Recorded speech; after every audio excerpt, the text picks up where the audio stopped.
बच्चों, आज हम छठी कविता करने जा रहे हैं। नाव बनाओ नाव बनाओ। और ये कविता के कवि हैं श्री हरिकृष्ण दास गुप्त।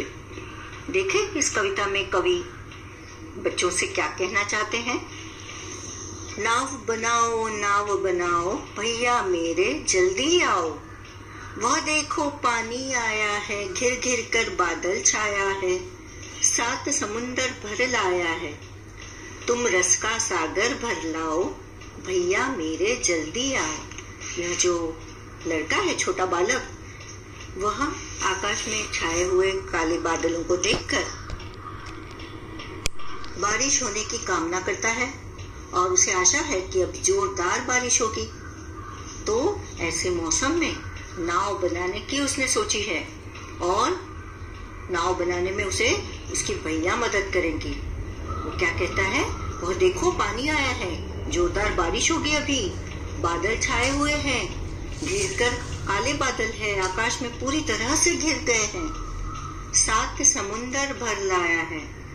ऐसे भी हम जानते हैं कि इस धरती पर 7 बड़े वाले समुंदर हैं, तो 7 समुंदर से पानी ये बादल भर के लाए हैं और अब जोरदार वर्षा होगी, इसकी उसे पूरी आशा है। तुम रस का सागर भर लाओ। हमें भी खुशी होनी चाहिए इस बादलों के कारण। जोरदार बारिश होगी, मैं भी जाऊंगा खेलने, तो भैया तुम जल्दी आओ। अब उसे पता है कि पानी सचमुच खूब पड़ेगा। सचमुच यानी जानता है वो जोरदार बारिश होगी। इतने काले काले बादल जो आसमान में छाए हैं और पानी बरसने के कारण, वर्षा होने के कारण पानी सचमुच खूब पड़ेगा। लंबी चौड़ी गली भरेगा, उसके घर के आसपास की गली मोहल्लों में पानी पूरी तरह से भर जाएगा, इसका उसे पक्का भरोसा है। और वो और आगे लड़का क्या कहता है, बच्चा लाकर घर में नदी धरेगा। नदी में कितना पानी होता है, बहुत सारा, तो घर में भी पानी की बौछारें होगी, शायद ये पानी घर तक आ जाए। ऐसे में तुम भी लहराओ, खुश हो जाओ, क्योंकि ये मौसम ही खुशी का है और मैं भी बहुत खुश हूँ।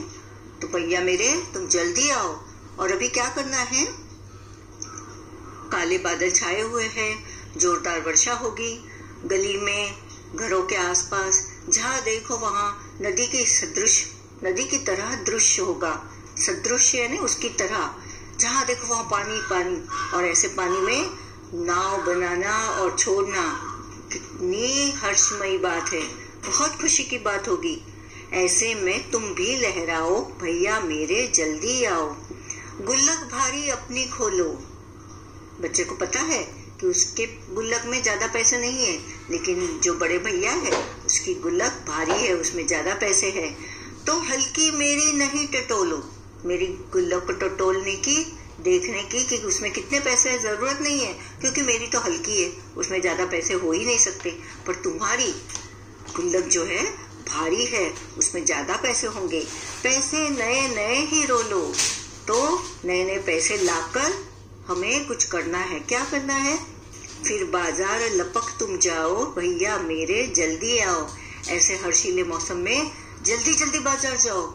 अगर पैसे नहीं है तो मेरी गुल्लक से तो ना सही, लेकिन तुम्हारी गुल्लक जो भारी है उसमें से हम पैसे निकालेंगे और तुम्हें बाजार जाकर कुछ करना होगा। क्या करना होगा, ले आओ कागज चमकीला। चमकीला कागज लाना है। कौन से रंगों वाला, लाल, हरा या नीला, पीला, अलग अलग रंगों वाला चमकीला कागज तुम्हें खरीदना है। उन पैसों से रंग बिरंगा खूब रंगीला, बहुत सुंदर सुंदर रंगों वाले कागज, चमकीले कागज को खरीद कर लाना है। और फिर क्या करना है, उससे नाव बनानी है। कैंची चुटकी हाथ चलाओ। कैंची है, उससे काटो कागज और जल्दी जल्दी हाथ चलाकर नाव बनानी है। भैया मेरे जल्दी आओ, छप छप कर कूड़े से अड़ती।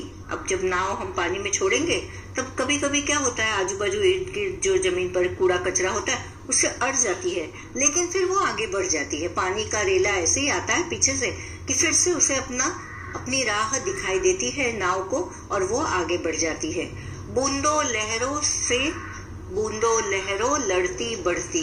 नाव बड़ी हिम्मत वाली है, कूड़े कचरे से अड़े तो हिम्मत नहीं हारती। बूंदों से लहरों से लड़ते हुए बढ़ते हुए वो आगे चली जाती है, आगे निकल जाती है। सबकी आंखों चढ़ती गढ़ती। कितने भी बच्चे होंगे, इतनी सुंदर चमकीले रंगों के कागज की जो नाव बनेगी तो सबके आंखों में नजर तो आएगी ही, सबको दिखाई देगी। तो इतनी सुंदर नाव लहरों से बूंदों से लड़कर झगड़कर आगे बढ़ती है और सबको बहुत पसंद है।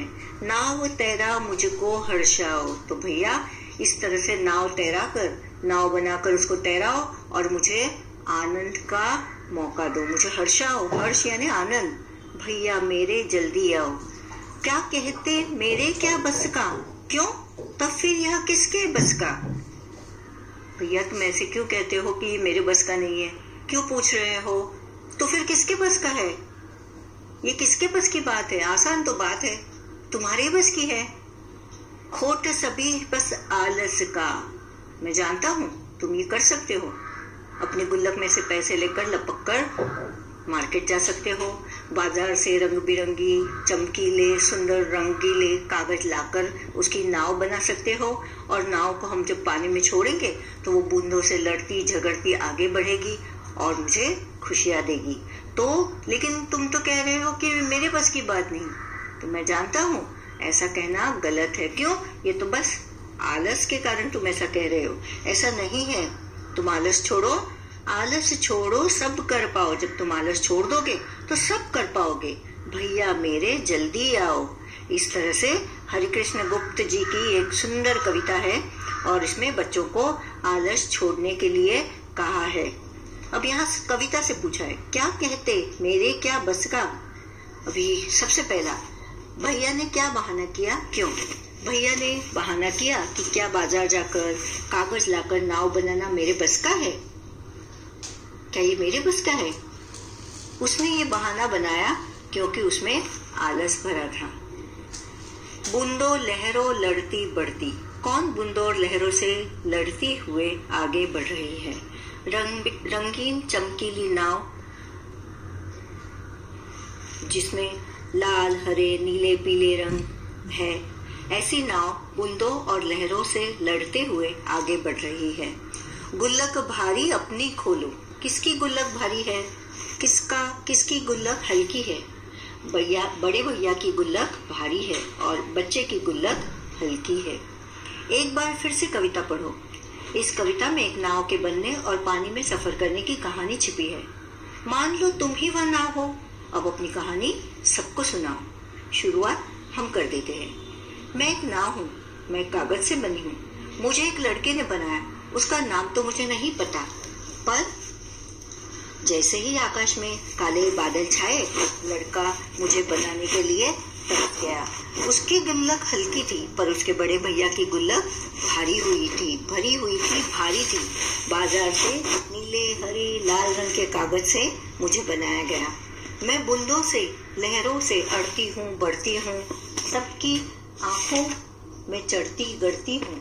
जब पानी में नाव तैरती है तो बालक अति हर्षित हो उठता है। तुमने बरसात पर पहले भी कभी कोई कविता या लोकगीत सुना होगा, उसे नीचे दी गई जगहों में लिखो।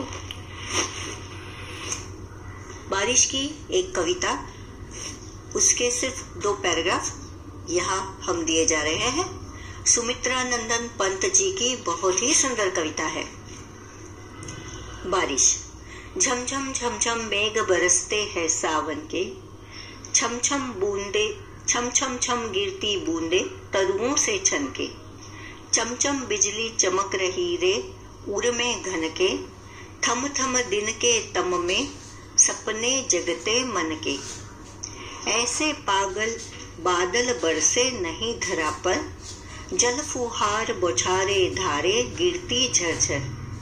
उड़ते सोन बलाक आर्द्र सुख से कर क्रंदन, घुमड़ घुमड़ गिर मेघ गगन में भरते गर्जन। इस कविता को पढ़ते समय तुम्हारे मन में कई चित्र आए होंगे, उनके बारे में बताओ या उनका चित्र बनाओ। बारिश के मौसम में सभी का मन भीगने को करता है। रिमझिम फुहारे बालक के मन में आनंद भर देती है। चारों तरफ पानी पानी हो जाता है, मानो घर में ही नदी आ गई हो। सचमुच जोरदार बारिश होगी। ऐसे में बादलों ने 7 समंदर से पानी भर लाया। ऐसे अनोखे मौसम में नाव चलाने का मन तो करता ही है। सचमुच पानी सचमुच खूब पड़ेगा। सचमुच का इस्तेमाल करते हुए तुम भी 2 वाक्य बनाओ। सचमुच सचमुच सचिन ने कमाल की बल्लेबाजी की। दूसरा वाक्य है, आजकल सचमुच कितनी महंगाई बढ़ गई है। घिर घिर कर बादल छाया है, 7 समुंदर भर लाया है। पता करो 7 समुंदर कौन कौन से होंगे जिनसे बादल पानी भरकर लाया है। 7 समुंदर के नाम इस प्रकार है: अरब सागर, बंगाल की खाड़ी, हिंद महासागर, उत्तरी ध्रुव महासागर, दक्षिणी ध्रुव महासागर, प्रशांत महासागर तथा अटलांटिक महासागर।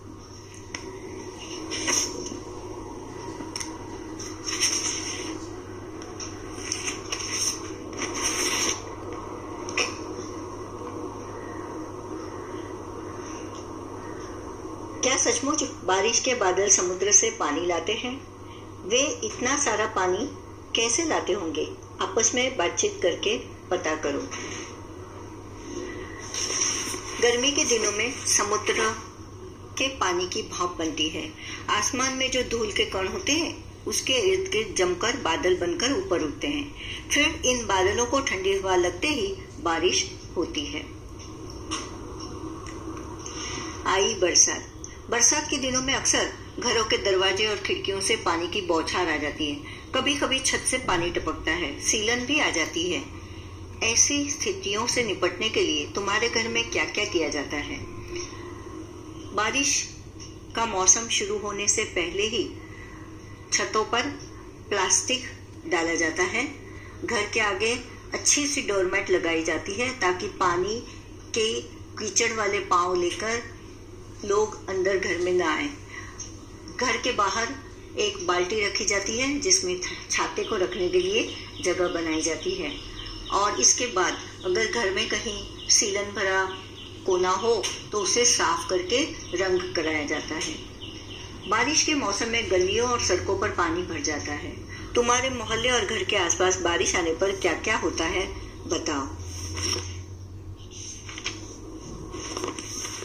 हमारा मोहल्ला तो ऊंचाई पर है, पर मेरी पाठशाला के गिर्द पानी जमा हो जाता है।